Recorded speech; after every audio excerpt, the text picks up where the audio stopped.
Good afternoon, everyone. We're going to go ahead and get started. It is 2 o'clock. So just a reminder to make sure that you keep those cameras off and you keep yourselves muted just so that we can make sure that we don't have any connectivity issues or anything like that. We are going to jump kind of right in. Today is our second to last session. It's hard to believe that we've already gotten through 11 sessions, but today's session is focused on small groups, which is something that I really enjoy talking about because it's an opportunity to make a huge impact on student learning. You know, all of our students receive core instruction, well-planned core instruction, but you know, the problem is when they don't get it through that core instruction. And that's where small groups come in and can make a huge impact. And so for me, this is such an important part.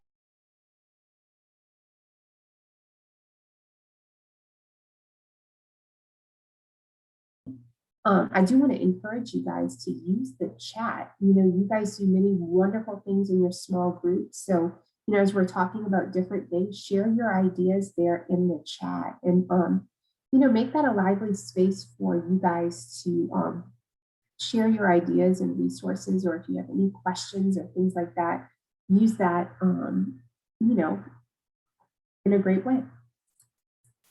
For those of you guys who are new, and I do see some new names, my name is Sarah Stolman. I am a K-2 literacy PD specialist here at the Louisiana Department of Education. You know, I've gotten, over the course of this series, I've gotten a lot of great emails from teachers, you know, asking questions or asking for clarification or just, you know, asking for some feedback on maybe some ideas that they're having or thoughts that they're having as they move into this new school year. So feel free to email me if you have any questions like that. That is my job. That is what I'm here to do, to help you guys. So feel free to send me an email at sarah.solman@la.gov. To broaden the conversation to all of our colleagues across the state, go ahead and tweet or use social media using the hashtags Louisiana Literacy and Reading Revival. And that just kind of opens up that conversation to a larger audience. And you may get some great ideas. I think one of the things that I think is so special about this series, just in general, is hearing from people across the state and seeing what different people are doing. It's been a really exciting and energizing experience, I think, for everybody who's, you know, participated in every session so far. So let's keep it going.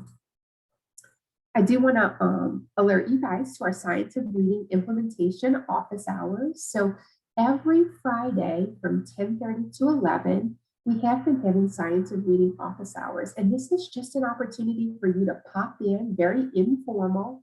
You have questions, you know, you guys are getting ready, you're starting off your classrooms, you are, you know, planning for this new school year. What a great opportunity to come in, ask questions, get answers as you prepare for this new school year. You know, there's no dumb questions, so feel free to enter and just pop on in. The link for us, the password is literacy. And you know, as we move into the school year, what we're going to do is we're going to try to find a time that works for you guys. We know that teachers can't just leave their class. So we'll try to do some before school. We'll try to do some after school, just so that we can be an ongoing support for you guys as we move into this new exciting school year. So just an overview or a recap of our last session. So in our last session, we described how teachers are able to set up their classroom for success with the science of reading. We talked about, you know, setting up a sound wall, having a system for tracking student data. We talked about the role of sound walls and classroom libraries, things of that nature. All of these different things that play such an important part of a science of reading aligned classroom. But today we're going to dig a little bit deeper in the same way. And we're going to talk about small groups. So our objective today is that you are going to be able to develop effective small group instruction plans, including how you can identify gaps in learning, develop targeted interventions and extensions, and the $1 million question, what those students who are not a part of your small group can be doing while you're working with your small group. I know that's a question I get all of the time. What are the other kids doing?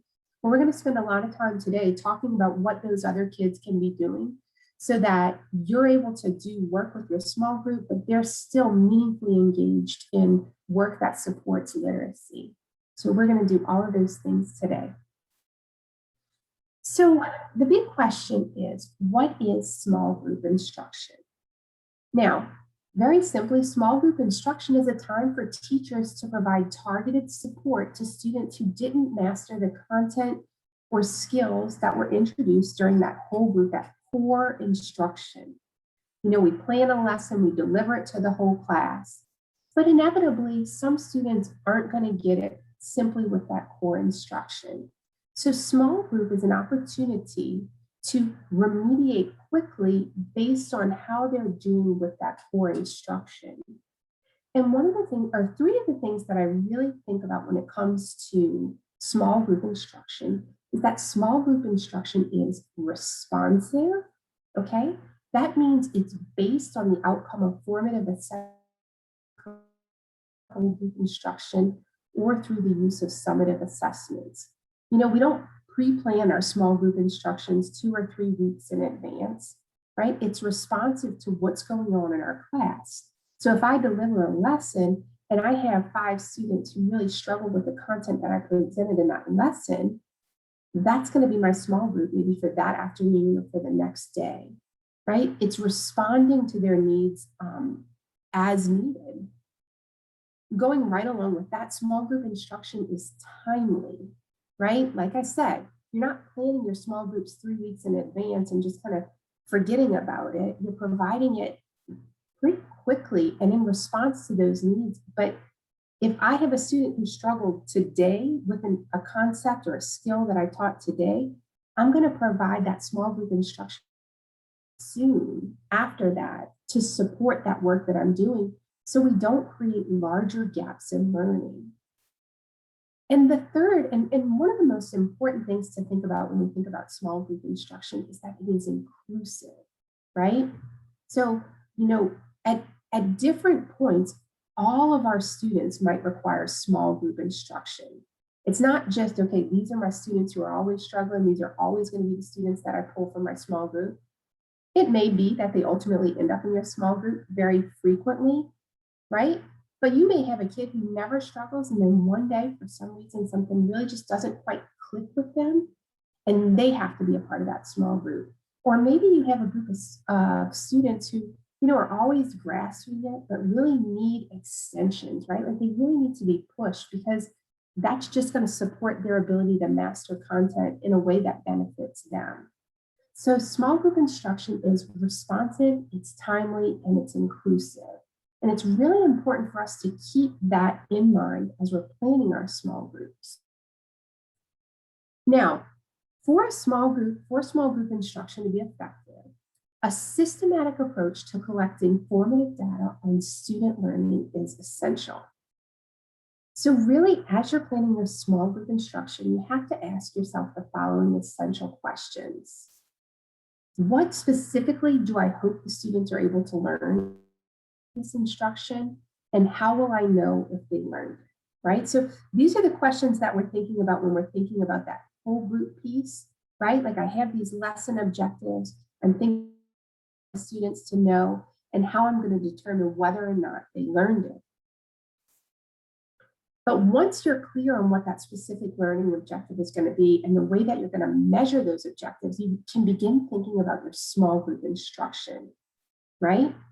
And so when I would work with teachers in the past, like as an instructional coach or as a school administrator, they would often say, okay, well, I know that they're going to struggle in this way. And that's great, right? If you can anticipate areas where the students are going to struggle, what a great opportunity for you to kind of to plan. That, okay, just historically, when I introduce this concept, these are the kind of patterns in learning that I notice. If you have that background, great, you're ready, and you can kind of think about how you're going to remediate in that way.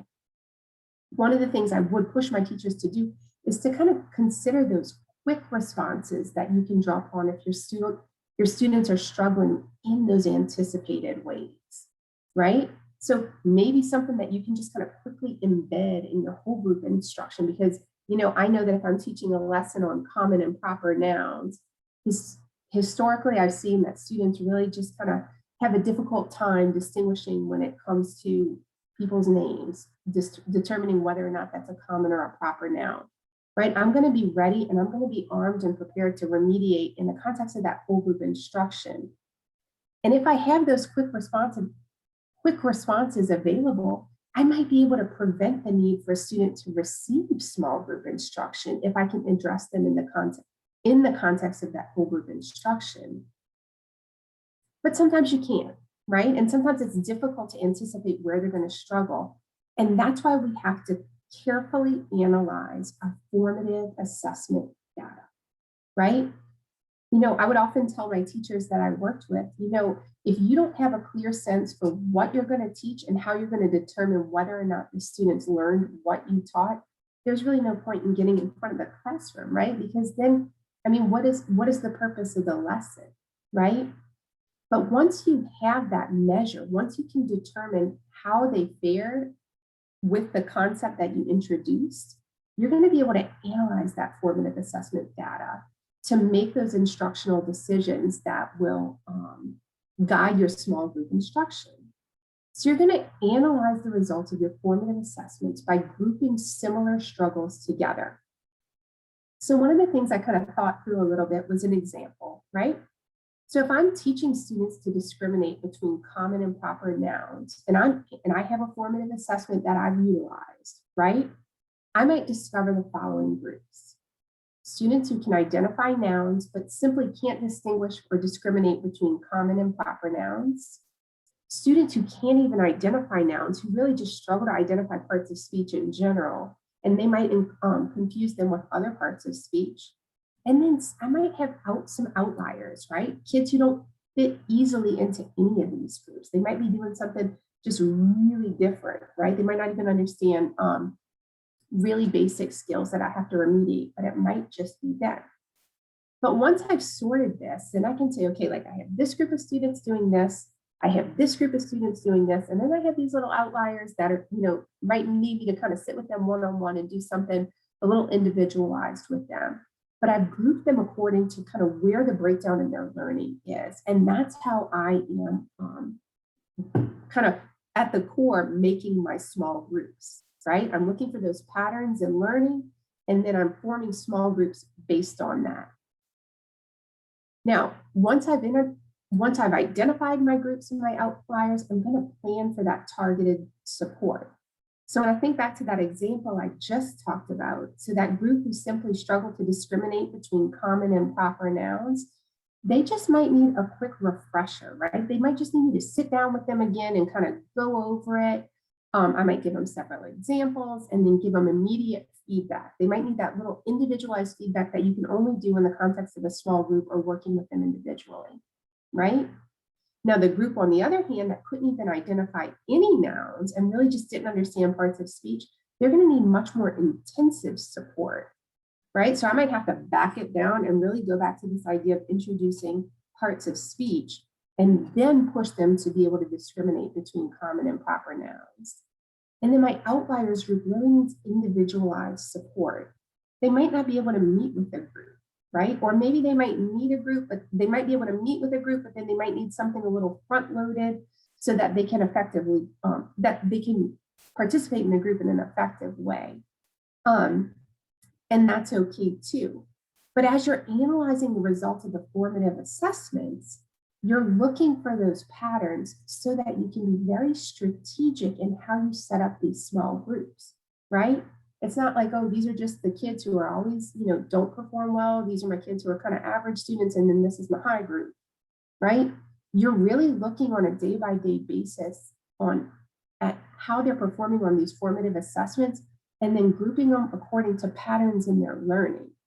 And then you're making strategic instructional decisions to meet their unique needs, right? And although it might sound like, okay, well, there's a lot of work to prepare for a small group, it might sound like that, but at the end, your work is going to be a lot more efficient because you're using your time very strategically and purposefully and intentionally, and you're not wasting time providing instruction for things maybe that aren't really aligned to what they need. And that's the power of using formative assessment data to make small groups and to kind of guide small group instruction. So again, we start with this idea of the whole group instruction. We have a very clear sense for what we want our students to be able to do and how we're going to know whether or not they do it. Then we're going to analyze how they performed according to that objective. And then we're going to make groups based on kind of patterns and learning. So we're going to analyze that formative assessment data. And it really does not take a long time. If you start to kind of make that an expectation of your own professional practice, you'll immediately see that you as an instructor get very efficient in doing this, and your time and you're using your instructional time so efficiently. And like, why haven't I been doing it this way forever? Because it really will have that immediate impact with your students. Now, one of the things that you want to do is you want to really consider meaningful interventions that are efficient and engaging. You're not going to have unlimited time. I mean, I know that we all, the minutes fly by throughout the day, and we're not going to have unlimited time for interventions. So you want to make use of every moment by using well-developed and targeted support. And your small groups might have to address several objectives in the context of one block of time. I might be pulling a group or two related to the noun situation that I'm talking about, but then during that same intervention block that I might have during my day, I might have to address some writing needs, right? Based on the same kind of analysis of that, of formative assessments related to writing. So you have to be very strategic and efficient in your use of that time. You don't have to meet with them for 20 minutes, right? Sometimes a quick 5-minute little refresher is all they need, right? But you have to really think it through. And the more focused you are on kind of where their gaps in learning are and providing targeted instruction directly related to those gaps, you'll see that you don't need 30 minutes with each group of students. You really just need, a quick little refresher. And sometimes you might need a little longer time, and that's okay too. But you're not going to be wasting a second of instructional time, because every moment of your intervention block or your small group block is really going to be used so intentionally and so purposefully. Now, small groups may address many different skills and concepts related to the science of reading, fluency, grammar, writing, decoding, right? And you're going to be able to provide those interventions in that time as they are needed by their students and as they are indicated by the formative data that you have collected and have analyzed. Now, as I mentioned before, small group instruction is responsive. So this makes it difficult to plan significantly in advance, as I've worked in many different schools and stuff. And this is kind of an age-old question, right? Because, teachers are natural planners, right? We just like to, we like to have everything ready on Friday for the rest of the week. We stay after school on Friday, we make all our copies and everything is ready. And that's just kind of how we like to run things. But sometimes when it comes to small groups, it can't be like that, right? You have to be ready to respond to student needs as it emerges. Now, you may choose to use a template, and I've made a template here that I can share with you guys. And I will share with you guys. You're going to post a link in the chat for you.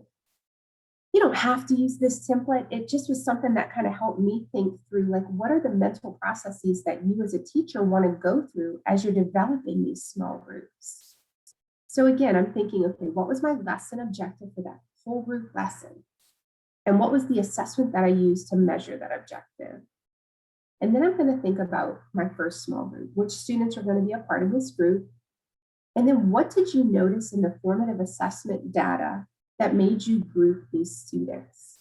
Okay, what pattern did you notice in the formative assessment data that made you feel like, okay, this group needs to work together? And you're going to find those patterns, right? It's not like going to be every kid is an outlier. You are going to find those patterns so that you can use your time wisely. But you're going to look at that, like, why did you group these students together? And then how will you address their shared instructional need in this small group, right? So I gave you a space for group 1 and group 2. You might have a few more groups. Who knows? And then I give you a space for some outliers to really analyze like the needs of kids who have really unique individual instructional needs. Which students had unique instructional needs? What did you notice in the formative data that made you believe this student is an outlier? And how are you going to address that student's instructional need?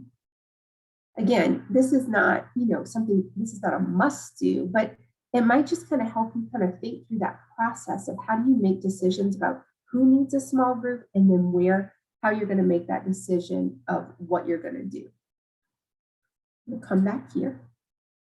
And you really, again, want to ensure alignment between your core instruction and small group instruction. This is something like I would often give feedback about in my experience as a coach and as an administrator. We would have, I'd have teachers like kind of like giving lessons, and then I'd watch their small groups, and their small groups might be like completely different from anything that they had worked on in the past couple of days, right? So we'd have a conversation about this. Like, what are you supporting here? Like, what is the purpose? What do you hope is going to be different as a result of this small group instruction? So you really want to reflect on that alignment. And if you're really thinking through this process of, okay, this is my learning objective, this is my assessment, and this is what I'm going to do based on how they performed on that assessment, you're going to have that alignment. You can't help but have that alignment. So definitely keep that in mind as you move through this process, as you continue to move through this process. Now, one of the things that I think about a lot is, what do you do if you have support staff in your class, right? What if you have a paraeducator, a paraprofessional, an aide, or someone like that in your class? Well, one, lucky you, because not everybody has that.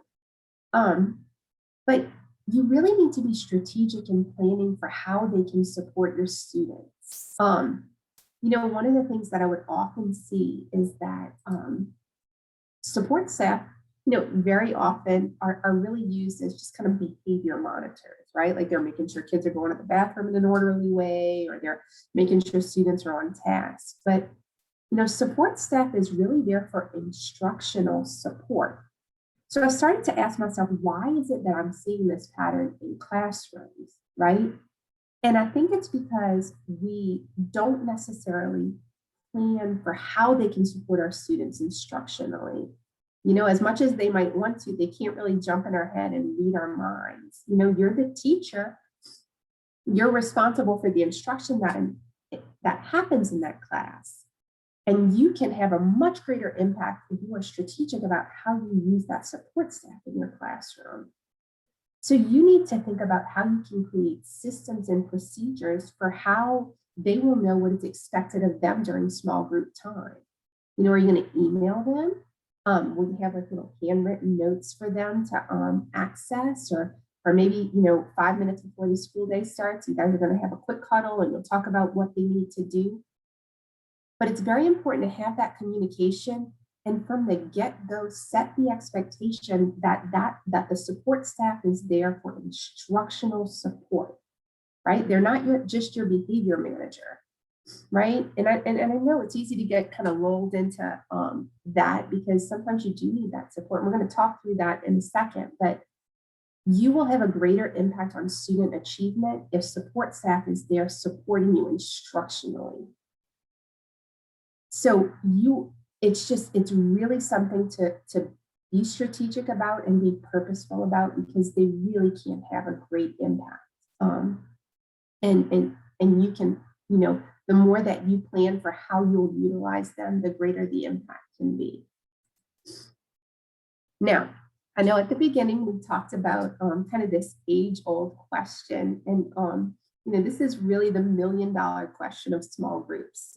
But it's, what are the other students doing, right?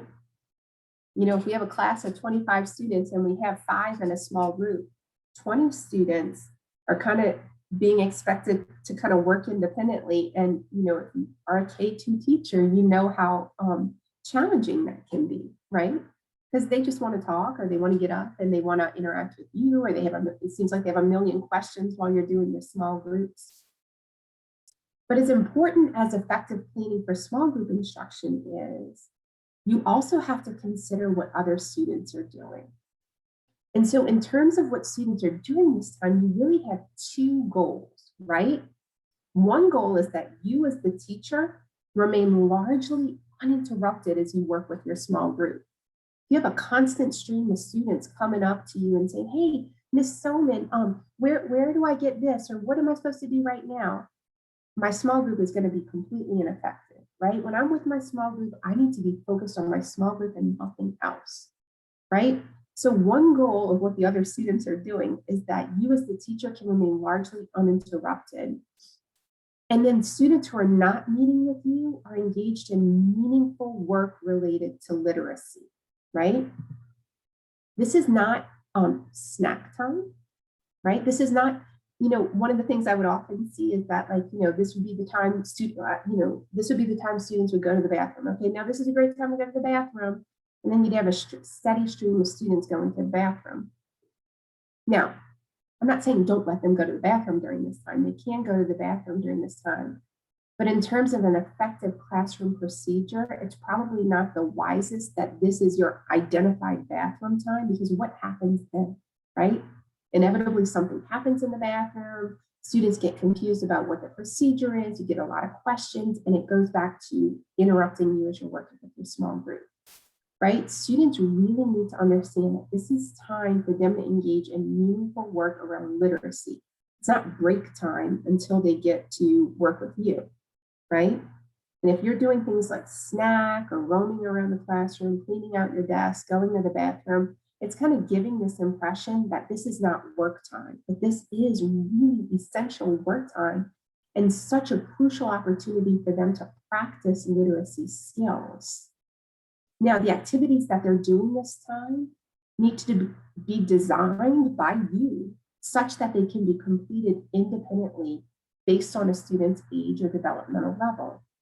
Now, I was a kindergarten teacher for a very long time, and I know that I cannot expect a 5-year-old at the beginning of kindergarten to be completing an activity with 50,000 different pieces and parts and going to pull that out of the cabinet and organizing this on their own. It's beyond what they're able to do independently at that point. If I'm there sitting with them and supporting them, or if I have somebody sitting there and supporting them, it's a different story. But again, I need them to be able to engage in activities that they can complete independently and with minimal supervision and oversight from me. These expectations and procedures, they have to be clearly established with your students and rehearsed many times. Don't rush through this. Don't just kind of gloss over, oh yeah, go get your books and go pick a book and go sit down. Right? You're going to rehearse this many, many times. You're going to give them feedback on how they're doing. And you're going to make sure that they have a very clear, unambiguous understanding of what they should be doing during this time, during this essential work time. Not break time for them, not play time, not talking time, not just kind of roaming the classroom time. This is meaningful time for them to engage in literacy work independently. But that requires a lot of planning and rehearsing and good, strong procedures that you facilitate at the beginning and really reinforce throughout the year. Now, when we think about what is that meaningful work that they can be doing, I mean, the sky is the limit, right? You as a teacher know what your students are really capable of doing that time, but things that I would often support or encourage my students to do, practicing fluency, right? Reading and rereading from decodable readers is such a wonderful opportunity for them to build fluency in their reading. They can read independently, they can read to a partner if you have established that, a very clear procedure and expectation for how that would work. They can write in response to read alouds. If you've just completed a wonderful read aloud on the solar system, and you have left them with an exit ticket where you expect them to kind of share all they know about Saturn, that is a wonderful thing for them to be doing. For our younger students, you might have them making and writing words. You know, they may have plastic letters where they're making words and then they write those words, just like as we talked about before, how that can kind of solidify their learning or imprint that learning on their brain. Listening centers are wonderful for young children, where they can listen to fluent reading of stories. You know, we've talked about in previous sessions the importance of introducing nursery rhymes and poetry to young children, you know, especially our kindergarten students. We talked about how, you know, like in some schools, they might sing patriotic songs at the beginning of the school day. Having those in a poetry binder or a lyric folder or something like that is a great thing for them to practice that one-to-one correspondence. And because they have some background with it, they're going to really be able to do that independently. And our younger students who might not be at the stage of decoding with automaticity really love that work, and it builds their print concepts. It builds their, you know, their confidence, and you know, it sets a foundation for fluent reading as they move into first and second grade. Sentence writing or sentence making, things like that are wonderful things for the students to be doing.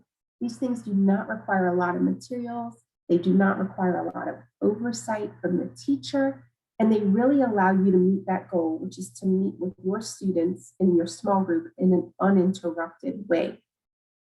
Now, ideally, your support staff, if you have them in your class, is also able to meet with students in an uninterrupted way. You know, and like I said, you don't want a situation where, you know, people are spending oodles of time managing behaviors instead of really engaging in intensive instructional work. And this is one of the things that I see very, very often in classes. So, you know, as a teacher, you want to think through all of these procedures so that you can have the greatest impact with your students. And I'm happy if you have questions about that or thoughts, definitely email me. I'm happy to share those or just kind of be a thought partner with you as you work through those. I was a kindergarten teacher, so I know kindergarten. I was a first grade teacher, I know first grade, and I just absolutely love second grade. So, you know, I really feel comfortable in third grade too. I love talking about all of these grade levels with you guys. So if you need some thought partnering, give me an email. Now, final thoughts. So when we think about small group instruction, we really want it to be responsive, timely, and inclusive, right? We're responding to student needs. We're responding to them very soon after those needs emerge. And we accept that small groups are inclusive. Everybody at one point or another may need a small group. They're not fixed groups. They're evolving based on student needs. Small group instruction depends on coherent lesson objectives and formative assessments in core instruction. If your core instruction is unfocused and unplanned, your small groups are going to be unfocused and unplanned, right? You want to see that direct link between what you're doing in core instruction and then you're supporting the work of core instruction in your small group. But you have to work to build that alignment and ensure that alignment is there for it to have the greatest impact. Effective small group instruction targets skills not mastered during core instruction by grouping students with similar instructional needs and providing that targeted support, right? We're not just kind of, oh, okay, let me just pull this old book and I'm going to practice doing this with them. No, like if I notice that this kid cannot decode magic E words, or this group of students is really struggling to decode those words, vowel, consonant, E words, I'm pulling that and I am using an intervention. The great thing about so many of our core curricula that we are now using, our tier 1 highly effective curricula, is that many times these supports are built right into your programs. That's your first step.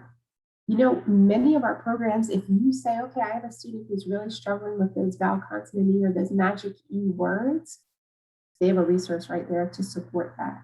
Use those. Don't reinvent the wheel. It's right there for you. Sometimes you are going to have to develop your own things if you have those outliers where things are a little bit unexpected or different. But in general, everything you need is right there, and use that.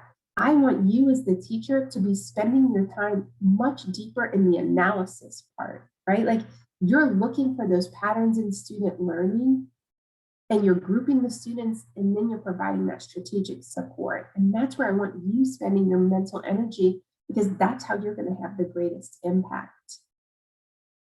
Students who are not meeting in small groups should be engaged in activities that are meaningful and support their literacy development, but really they cannot pull you away from your small group instruction. And it's hard, but with a lot of practice and planning and rehearsal and establishing clear procedures with your students, you're going to be able to do that because small group instruction is how you fill the gaps, right? And if you can't do a small group because the kids are bouncing off the walls, you're not going to be able to fill in those gaps.